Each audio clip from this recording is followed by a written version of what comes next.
جس کا چھٹا نمبر ہے اس کو چھٹے نمبر پہ لے کے آؤ. تانوں سمجھ نہیں آئی پر جنہوں میں میسج دے رہے ہیں انہوں نے ڈاڈی سمجھ آ گئی ہے. بات سمجھ آ رہی ہے کہ نہیں آ رہی؟ تانوں کے لگے تو سن تواڈے واسطے تے سارا 6 سٹار بنا کے اس میں 6 ستارے حضور کے ہر صحابی پر ہماری جان قربان. لیکن ہم یہ کہتے ہیں سونیا جو اللہ تبارک و تعالی کے محبوب نے اور اللہ نے قرآن مجید نے جو منصب و مرتبہ و مقام جو رکھا ہے اس کو سامنے رکھ. اور بندہ نام نے آج صحابہ کا سپاہی نہیں بنتا، اوریجنل سپاہی بنتا ہے. اللہ کا شکر ہے ہمیں کسی سے سرٹیفکیٹ لینے کی ضرورت نہیں ہے. اولیاء کا ادب ہمارا ایمان ہمارا عقیدہ ہے. اہل بیت کا ادب ہمارا ایمان ہمارا عقیدہ ہے. صحابہ کا ادب ہمارا ایمان ہمارا عقیدہ ہے. اس لیے اگر ہم کبھی صحابہ کا احترام کریں گے، حضور کی اہل بیت کا احترام کریں گے، ان کا دفاع کریں گے تو کسی سے پوچھ کے نہیں کریں گے. ہمارا ایمان ہمیں مجبور کرتا ہے. صحابی کا ادب بھی کرو، مصطفیٰ کی آل کا ادب بھی کرو، احترام بھی کرو، دفاع بھی کرو. حضور کی ایک صحابی جناب حضرت عبداللہ رضی اللہ تعالی عنہ ایک دن بیٹھے ہیں کام کر رہے ہیں، ادھر میسج سنا، خبر سنی کہ سرکار کا وصال ہو گیا ہے. اللہ اللہ یہ سننا تھا، رونا شروع کر دیا. میرے آقا کی بارگاہ میں حاضر ہوئے، میرے آقا پر درود پڑھتے رہے. جب سرکار کا جسد اطہر مطہر طیب، جب حضور کے جسد اطہر کو دفن کیا گیا، صحابی بیٹھے ہاتھ اٹھ گئے اور دعا کر کے کہتے ہیں او ربا، او پروردگارا، تجھے تیری عظمتوں کا واسطہ میری آنکھ لے لے، میری بینائی لے لے، میری نظر لے لے. صحابہ نے باقیوں نے پوچھا او نبی اکرم کے غلام یہ دعا کیسی؟ آپ نے فرمایا اور رب کی قسم ہے اور ان نظروں کا مقصد یہ تھا کہ ان کے ذریعے آقا کے چہرے کی زیارت کی جائے. جب سرکار کی دنیا میں ہمارے آنکھوں کے سامنے نہ رہے تو اس نظر کے نور کو کیا کرنا. دل کی گہرائی سے وہ دعا مانگی، رب کا کرنا. محدثین کرام لکھتے ہیں دیر نہیں گزری کہ بینائی چلی گئی. اللہ تعالیٰ نے نظر اٹھا لی. ایک تو پتا چلا کہ حضور کے عشق اور محبت میں اتنی وارفتگی ہے، حضور کے پیار میں اس قدر استغراق ہے اور اتنا خلوص ہے کہ واقعی دل سے کہتے ہیں ربا اس نظر کی ضرورت ہی نہیں جس نظر سے مصطفیٰ کا چہرہ نظر نہ آئے. تو پھر یہ کیا ہو رہا ہے؟ حقیقت میں ہو یہ رہا ہے کہ لٹ گیا جس نے محمد، اپنی جگہ پہ لٹ گیا جس نے محمد کی ادا دیکھی ہے، لٹ گیا جس نے محمد کی ادا دیکھی ہے، لٹ گیا جس نے محمد کی ادا. نعرہ تکبیر، نعرہ رسالت، نعرہ تحقیق، نعرہ تحقیق، نعرہ حیدری، جرأت بہادری. حضور کے صحابہ نے نا میرے نبی سے عشق کیا ہے. یوں ہی وقت گزرتا گیا یہاں تک کہ سرکار کا وصال ہو گیا. صحابہ کہتے ہیں ہم نے مدینے میں جہاں اور غم کے منظر دیکھے وہاں یہ بھی منظر دیکھا کہ یہ یافور پورے 3 دن مدینے کی گلیوں میں پھرتا رہا. جس جس جگہ سرکار نے کبھی قیام کیا اس جگہ پہ جا کے منہ رگڑتا رگا. صحابہ فرماتے اللہ کی عزت کی قسم ہم نے سچ مچ کی اس کی آنکھوں سے آنسو نکلتے دیکھے ہیں. 3 دنوں تک مدینے کے در و دیوار مدینے کی گلیوں میں یہ گھومتا رہا. جب تیسرے دن آقا حضور کے جسد اطہر کو دفن کیا گیا لوگوں نے دیکھا کہ یعقوب گھومتا رہا دوڑتا رہا مدینے کی گلیوں میں پھر خود کو کنویں میں گرا لیا. آج بھی مدینہ شریف میں بئر یعقوب موجود ہے. اوپر سے وہ کنواں موجود ہے جس میں اس یعقوب نے گر کے جان لی. یار جانور ہے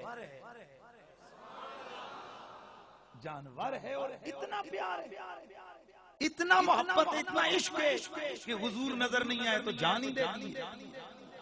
ہے لٹ گیا جس نے محمد کی ادا دیکھی ہے. لٹ گیا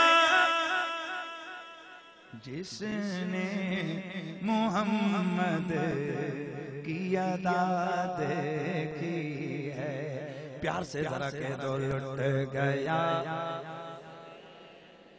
نعرہ تکبیر کی ادا دیکھی.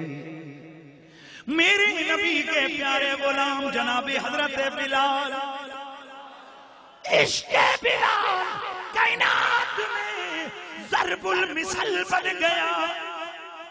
دنیا میں جب کبھی نام عشق کا آئے تصور بلال کا آتا ہے. آئیے دیکھتے ہیں کہ وہ کیا پیار تھا وہ کیا محبت تھی وہ میرے مصطفیٰ سے کیا عشق تھا. اللہ اللہ حضرت بلال رضی اللہ تعالیٰ عنہ میرے نبی اکرم فخر دو عالم صلی اللہ تعالیٰ علیہ وآلہ وسلم کے عاشق وہ محبت کرنے والے کہ لوگ ظلم و ستم کا تختہ مشق بنا رہے ہیں غموں کے پہاڑ توڑے جا رہے ہیں. ساری زندگی میرے قریب نبی کا پیار دل میں ایسے توجہ کرنا. پتھر مارے جا رہے ہیں آگ کے انگارے ڈالے جا رہے ہیں گرم ریت پر گھسیٹا جا رہا ہے. مطلب و مقصد کیا ہے بلال تو یہ کہہ دے کہ میں نے محمد کو چھوڑ دیا ہے. یار حالانکہ قرآن مجید نے ریلیکسیشن تو دی ہوئی تھی نا کہ جب تمہیں سختی ہو تمہیں جان جانے کا اندیشہ ہو تو اس وقت منہ سے کہہ دو اس طرح کا جملہ پر دل سے نہیں کہنا. حضرت بلال کو جیسے جیسے مارا جا رہا ہے اور کہا جا رہا ہے بلال تو کہ میں نے محمد کو چھوڑ دیا وہ اتنا ہی زور سے کہتے ہیں نہیں میں محمد کا نوکر ہوں. یار یہ کیا ہے. اور ایک بات میں آپ کو بتاؤں جتنا لذت درد میں ہے نا حضرت ایوب علیہ السلام نا 18 سال تک آپ کے آزمائش میں رہے اور بیمار رہے. جب آپ کا جسمانی بیماری جب ختم اور اس کا منظر بھی قرآن مجید بیان کرتا ہے کہ حضرت ایوب علیہ السلام نے جناب ایڑیاں ماری اور نیچے سے پانی کا چشمہ نکلا. ھذا بارد و شراب دیکھ کے کہو ٹھنڈا میٹھا پانی مغتسل غسل بھی اس سے کیا جائے گا. رب تعالیٰ نے حکم دیا ایوب پی بھی اس کو اس کے ساتھ نہا بھی. ربا سونے اگر شفا دینی تھی تو کوئی آسمان سے پانی بھیجتا جبریل کو دے کے. یہ کیا کہ اسی نبی کی ایڑیوں سے پانی نکلے اور اسی نبی کے لیے شفا بن گیا ہے.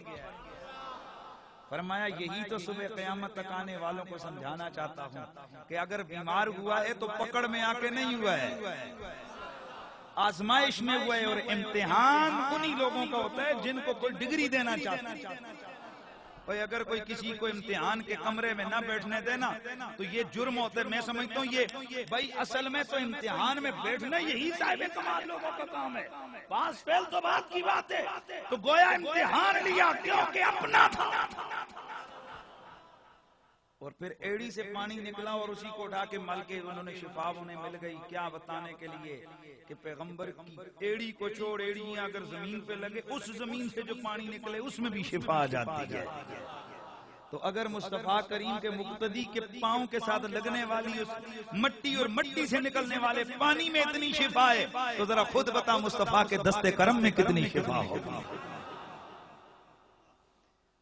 تو حضرت ایوب علیہ السلام 18 برس اس پریشانی میں رہے, اس کے بعد تندرست ہو گئے. ایک دن کسی نے پوچھا ایوب وہ دن بہتر تھے یا آج کے دن بہتر ہے؟ سرکار وہ دن اچھے تھے جن دنوں میں آپ پریشانی میں اس مصیبت میں تھے, یا آج اچھے؟ فرما رب کی قسم وہ اچھے تھے. صاحب نے کہا ایوب یہ کون سی بات ہوئی, وہ دن اچھے تھے؟ آپ نے فرمایا ہاں وہ دن اس لیے اچھے تھے کہ جس وقت میں تکلیف میں تھا تو صبح بھی رب کی طرف سے پوچھا جاتا تھا ایوب کیسے ہو, شام بھی پوچھا تھا ایوب کیسے ہو. صبح کی آواز کی لذت شام تک رہتی, شام کی آواز کی لذت صبح تک رہتی. یوں ہی زمانہ بیت گیا. اب جب سے تندرست ہوا ہوں وہ جو پیار والی آواز آتی تھی نا, وہ آواز ختم ہو گئی ہے. اب کوئی بلال سے پوچھے بلال یہ کیا تمہیں مار رہے ہیں کہ چھوڑ, اور تو چیخ کے کہہ رہے محمد ہی ہوں, وہ کہتے ہیں چھوڑ محمد کو, اور تم اور فرمایا تمہیں کیا بتاؤں. آئے ہائے. اور ایک دفعہ آپ نے فرما دیا تھا, آپ نے فرمایا اللہ کی عزت کی قسم بلال کو جو لذت ان کوڑوں میں ملتی تھی نا, اس کے بعد اللہ کی کسی نعمت میں میسر نہیں آئی. کیونکہ عشق دیاں کالیاں لائیاں جان دیاں ہے, لگے جان پھر نہیں بجائیاں جان دیاں. جناب حضرت بلال میرے نبی اکرم فخر دو عالم کی محبت میں ساری زندگی گزری. میرے کریم آقا کے سامنے کھڑے ہو کر آذان دیتے, میرے کریم آقا کے ہوتے ہوتے آذان دی جاتی. ذرا پیار سے آواز ہے. جب میرے کریم نبی کا وصال ہوا, جناب حضرت سیدنا بلال رضی اللہ تعالیٰ عنہ 3 4 دن 5 دن گزرے, مدینہ منورہ سے ہجرت کر کے حضرت بلال شام چلے گئے. کیوں شام گئے؟ اس لیے شام گئے کہ برداشت نہیں ہوتا تھا صبح شام ہر در و دیوار کو دیکھ کر جس جس گلی میں میرے مصطفیٰ گزرتے تھے حضرت بلال ان گلیوں میں گھوم گھوم کر آنسو بہایا کرتے تھے. اور حضرت بلال کے عشق کا وہ دردناک, اور میں کہتا ہوں کہ وہ عشق کی وہ پرکیف گھڑیاں آج بھی جس وقت انسان اس واقعے کو سنتا ہے تو ایک دن حضرت بلال نے کیا دیکھا, خواب میں میرے مصطفیٰ نظر آ گیا, خواب میں میرے آقا کی زیارت نصیب ہوئی. میرے کریم آقا نے فرمایا او بلال, بلال ہمیں چھوڑ کر دور جا بسے ہو. جناب حضرت بلال نے ملک شام سے سفر باندھا, بلال مدینے میں آ گئے. ادھر مدینہ منورہ میں حضرت بلال آئے, نماز کا وقت ہوا, جناب حسن کریمین آ گئے, میرے نبی کے صحابہ آ گئے. آ کے صحابہ نے یہ کہا, یہ درخواست کی, اے بلال آج پھر وہ اذان سنائیے جو رسول اللہ کے زمانے میں سنایا کرتے تھے. حضرت بلال انکار کرتے رہے, فرمایا مجھ سے برداشت نہیں ہوگا, جب میں اشہد ان محمد رسول اللہ پڑھوں گا تو مجھ سے برداشت نہیں ہوگا. صحابہ نے جناب حسنین کریمین کو بلایا, جناب حسنین کریمین کو بلایا اور بلا کر کے فرمایا حسنین تم رسول اللہ کے شہزادے ہو. بلال کو پتا ہے کہ رسول اللہ تمہاری کوئی بات ٹالتے نہیں تھے. بلال تمہاری بڑی قدر کریں گے. تم جاؤ جا کر بلال سے کہو کہ بلال آج ہمیں پھر سرکار کے دور والی اذان سنا دیں. اللہ اللہ سنینے کریمین آ گئے. آ کے فرماتے ہیں بلال وہ اذان تو سناؤ جو رسول اللہ کے زمانے میں جو نانا کے دور میں سنایا کرتے تھے. حضرت بلال ننھے شہزادوں کی بات نہ ٹال سکے. ایک گل ذہن چ رکھیو اے صحابیاں دا حضرت بلال دے کول حسنین نو آڑنا. او بات سنو, حضرت ابوبکر حضرت عمر نہیں تھے, حضرت عثمان نہیں تھے, باقی بدری صحابہ نہیں تھے, ان کو کیوں نہیں لایا؟ ننھے حسنین کو لانا, ان سے کہلوانا مزاج صحابیت کا رنگ بتاتا ہے. حضرت بلال کی عقیدتوں کی جھلک سمجھاتا ہے. صحابہ کو پتا تھا کہ ہیں تو سارے صحابی ہیں, پر نبی کی جو قربت اور نسبت ہے اس نسبت کا لحاظ رکھا جاتا ہے. اس لیے تو حضرت بلال نے نسبت کا خیال رکھا نا. حسنین کریمین کا کہا ٹالا نا, ورنہ عمر میں تو جناب اور بڑے بڑے صحابہ موجود تھے. یہاں سے مزاج بلالی پتہ چلتا ہے. اے بلال, بلال کے نعرے لگانے والوں اس مزاج کو سمجھو. مزاج بلالی ہے, دل میں سخت نہیں ہے, جذبوں میں وہ طرف اور کیفیت ہے کہ ہمت جواب دے گئی ہے, پر ننھے حسنین کی ڈیمانڈ کو ٹال نہیں رہے. یہاں سے پتہ چلا اہل بیت کا خیال رکھنا یہ رسول کے صحابہ کی سنت ہے. حسنین کریمین آ کر کہنے لگے بلال وہ اذان سناؤ. جناب حضرت بلال کھڑے ہو گئے. اللہ اکبر اللہ اکبر اللہ اکبر اللہ اکبر. ادھر جناب بلال کی آواز سنائی دی. ادھر مدینے میں جتنے بھی عورتیں, جتنے بھی بچے گئے, ساری عورتیں, سارے بچے, سارے بوڑھے, سارے جوان دوڑتے ہوئے گلیوں میں آ گئے. اس لیے کہ آج میرے آقا کا دور یاد آ گیا. صحابہ کہتے ہیں ہمیں یوں لگاؤ ہم دوڑے دوڑے مسجد نبوی میں آئے. آ کر ہم نے ممبر کو دیکھا کہ سرکار کہاں بیٹھے ہیں. اللہ اکبر اللہ اکبر.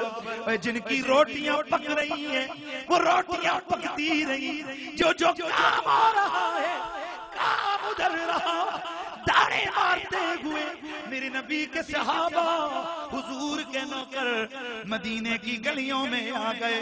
صحابہ کہتے ہیں کہ آج مدینے میں وہ کوہرام برپا ہو گیا کہ جو سرکار کے وصال والے دن تھا, آج ہر ایک دوڑ رہا ہے, ہر ایک سرکار کی محبت میں آنسو بہا رہا ہے.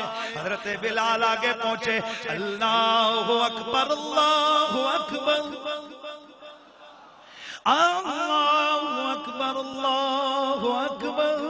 اشہد ان لا الہ الا اللہ, اشہد ان لا الہ الا اللہ, اشہد ان محمد رسول اللہ. جیسے ہی جناب بلال کی زبان مقدسہ مطہرہ پر میرے نبی کا نام آیا, ہمت جواب دے گئی, برداشت جواب دے گئی. جناب حضرت بلال میرے نبی کی جدائی میں, اس غم میں, اس پریشانی میں, میرے سرکار کی اس محبت کی تڑپ میں بے ہوش ہو کر گر پڑے. اللہ اللہ سارے لوگوں کو سرکار کا دور یاد آ گیا. پورے مدینے میں کوہرام مچ گیا. ہر ایک آج در و دیوار کو چوم چوم کر پھر آنسو بہا رہا ہے. آقا یہاں سے چلا کرتے تھے, حضرت سرکار عبداللہ بن عمر رضی اللہ تعالیٰ عنہ طبقات ابن سعد کی روایت ہے، آپ جب بھی مسجد نبوی میں آتے آ کر منبر کو ہاتھ لگا کے چومتے. کسی نے سوال کیا کہ عبداللہ بن عمر یہ ہاتھ لگا کے اس لکڑی کے منبر کو کیوں چومتے ہو؟ آپ نے فرمایا چپ کر، لکڑی کا منبر نہیں ہے، ھذا مکان رسول اللہ، میرے آقا ادھر بیٹھا کرتے تھے.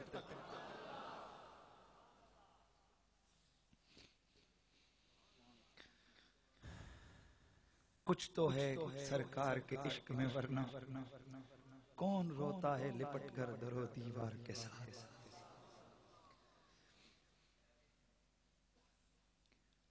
لذت عشق کی شناسائی چاہیے یا رسول اللہ آپ کے در کی گدائی چاہیے. آپ کے نام پہ جوما کروں، مچلا کروں، رسوا ہو جاؤں، یا رسول اللہ مجھے زمانے کی عزت نہیں، بس ایسی رسوائی چاہیے. لوگ دیکھ کے کہیں دیوانہ ہے، ارے دیوانہ، میں کہوں ہاں منگتا سرکار کا ہوں. حضرت سرکار بلال حبشی رضی اللہ تعالیٰ عنہ آپ بے ہوش ہو کر گرتے ہیں. آج سارے صحابہ باہر نکلتے، کوئی کسی مٹی کو ہاتھ لگا کے چومتا ہے، کوئی سرکار کی مسجد میں آ کر جھومتا ہے. آج وہ یاد تازہ ہو گئی. حضرت سیدنا بلال رضی اللہ تعالیٰ عنہ آپ کو جب ہوش آیا ادھر ہی اٹھے، آنسو پوچھتے ہوئے پھر رکھتے سفر باندھا، میرے نبی کی خدمت میں حاضر ہوئے. عرض کی یا رسول اللہ، اے کریم آقا بلال بلال بلال بے وفا نہیں ہے حضور. بلال ان گلیوں میں زندگی کیسے گزارے؟ بلال ان گلیوں میں جب آپ کو نہیں پاتا، منبر پہ آپ نظر نہیں آتے، مصلی پہ آپ نظر نہیں آتے حضور، بلال کا جینا مشکل ہو جاتا ہے.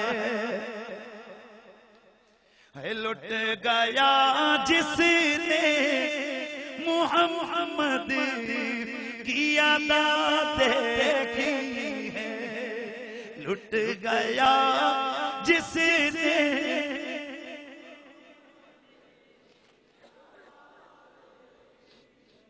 اور میں یہ واقعہ اکثر ایک سناتا ہوں، حضور کے صحابہ کی کیا ادائیں تھیں.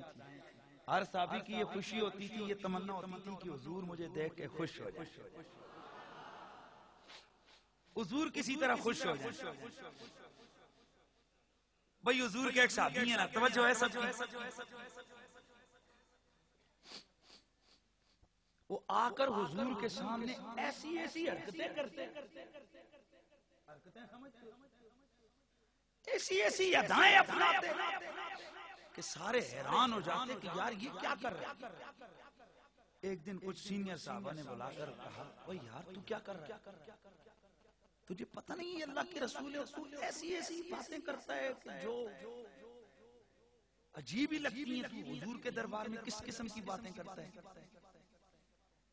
آپ نے فرمایا یہ تو بتاؤ، جب میں کوئی بات کرتا ہوں حضور مسکراتے ہیں کہ نہیں مسکراتے؟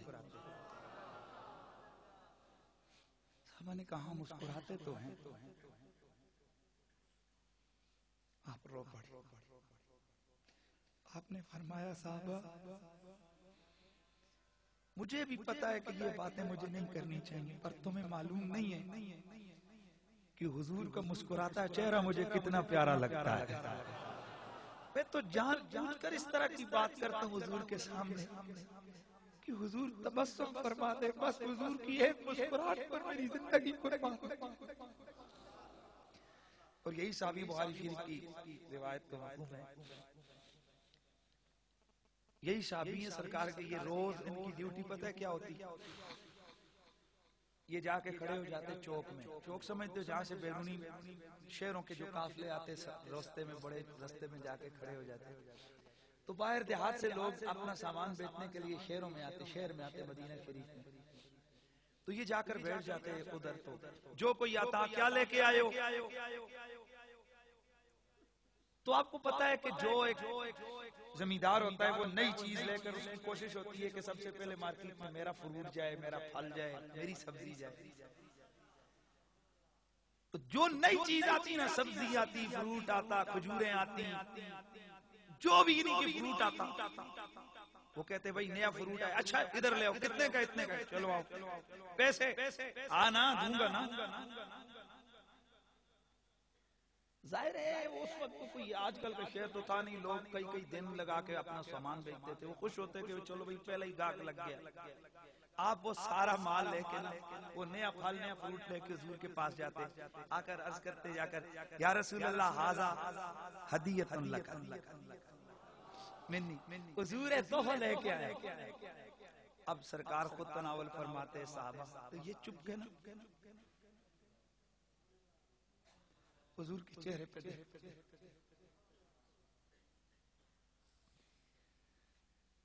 میرے آقا چیز کھاتے,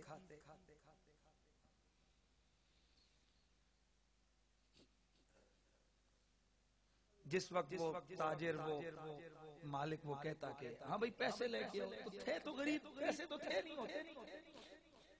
حضور کے دربار میں آتے, یا رسول اللہ دیکھیں مجھ سے پیسے مانگ رہے ہیں, آقا دیکھیں مجھ سے پیسے مانگ رہے ہیں. تو آپ فرماتے دو ایسے پیسے. پھر آپ عرض کرتے یا رسول اللہ کھائے کس نے,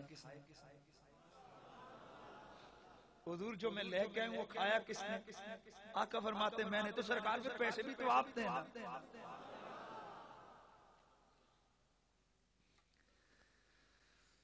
یوں ہی آپ کا وقت گزر رہا ہے, روز چیز لے کے آتے, بس جب یہ کہتے نا حضور آپ نے کھایا تو پیسے بھی آپ دیں. کبھی میرے آقا خود پاس سے دے دیتے, کبھی اگر جیب میں نہ ہوتے تو سرکار حضرت ابو بکر کو فرماتے ابو بکر دے دو اسے, کبھی کہتے عمر دے دو اسے, کبھی کہتے عثمان دے دو اسے. جب وہ چلا جاتا, 2 4 5 10 دفعہ ہو گیا. صحابہ کے حضور کے سامنے تو کوئی نہیں بولتا تھا, لیکن ایک دن کچھ صحابہ نے آ کر ان کو پکڑ لیا. تو نے کیا حرکت بنائی ہے, روز لے کے آتے اور آ کر حضور سے پیسے لے کر دیتا ہے اس تاجر کو, اور آ کر تو روز یہ کیا حرکت کر رہے تھے.